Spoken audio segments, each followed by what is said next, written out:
Welcome to HC world. ఈరోజు మా mummy sambar పౌడర్ని ప్రిపేర్ చేశారు.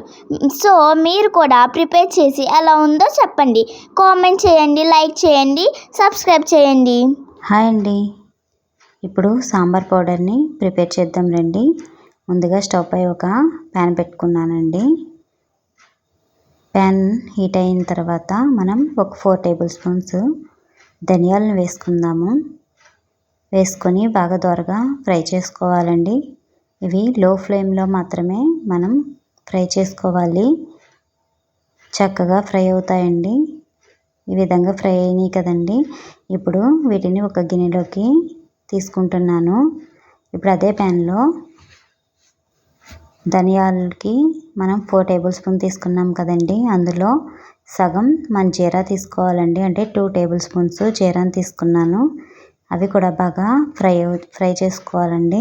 ఇప్పుడు 1 టేబుల్ స్పూను ఆవాల్ని వేసుకొని ఫ్రై చేస్తున్నానండి.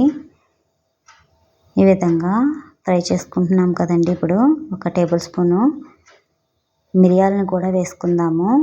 అలాగే 1 టేబుల్ స్పూను మెంతుల్ని కూడా వేసి బాగా ఫ్రై చేసుకుందామండి. ఇప్పుడు 1 ఇంచు దాల్చిన చెక్కను కూడా మనం వేసుకొని ఫ్రై చేద్దాము. అవి కూడా ఒక గిన్నెలోకి తీసుకున్నానండి. ఇప్పుడు మనం ఒక 8 నుంచి 10 ఎండుమిర్చిని వేసి ఫ్రై చేసుకుంటున్నానండి. ఇంకా మనకి కలర్ ఎక్కువగా కావాలి అనుకుంటే ఇంకా ఒక 15 ఎండుమిర్చి వరకు మనం వేసుకోవచ్చు. ఇప్పుడు వాటిని కూడా మనం ఒక గిన్నెలోకి తీసుకున్నాం కదండి. ఇప్పుడు మళ్ళీ అదే ప్యాన్లో ఒక 3 టేబుల్ స్పూన్స్ కందిపప్పుని వేసుకున్నానండి. అలాగే ఒక 2 టేబుల్ స్పూన్స్ పచ్చిశనగపప్పుని వేసి ఫ్రై చేసుకుంటున్నాను.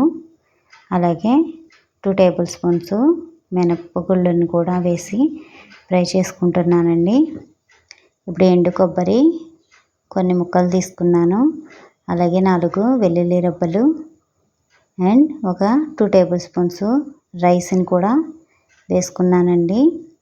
ఇప్పుడు 1 టేబుల్ స్పూను కల్లుప్పును కూడా వేసుకొని బాగా ఫ్రై చేసుకుంటున్నాను.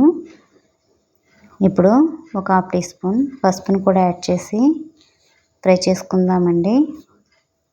ఇప్పుడు అలాగే ఒక 1/2 టేబుల్ స్పూన్ ఇంగువను కూడా వేసి ఫ్రై చేసుకుందాము. అలాగే శుభ్రంగా కడిగి ఆరబెట్టుకున్న కరివేపాకు అండ్ కొద్దిగా మునగాకును కూడా వేసి ఫ్రై చేసుకుందామండి. ఇప్పుడు అందులో 1 టేబుల్ స్పూన్ ఆయిల్ని కూడా వేసుకొని ఫ్రై చేద్దాము. ఈ విధంగా ఫ్రై అయిన తర్వాత మనం ముందుగా ధనియాలు, జీలకర్ర అవన్నీ ఒక గిన్నెలోకి తీసుకున్నాం కదండి. వాటిని ఇందులో ట్రాన్స్ఫర్ చేసి అన్నీ బాగా కలిసేంత వరకు కలుపుకొని మనం బాగా ఫ్రై అయిపోయిన తర్వాత స్టవ్ ఆఫ్ చేసుకుందామండి. ఈ విధంగా చూడండి, కరివేపాకు అవి కూడా బాగా ఫ్రై అయినాయి. ఇవి చల్లారిపోయినాయండి. చల్లారిన తర్వాత మనం మెత్తగా మిక్సీ పట్టుకుందాము.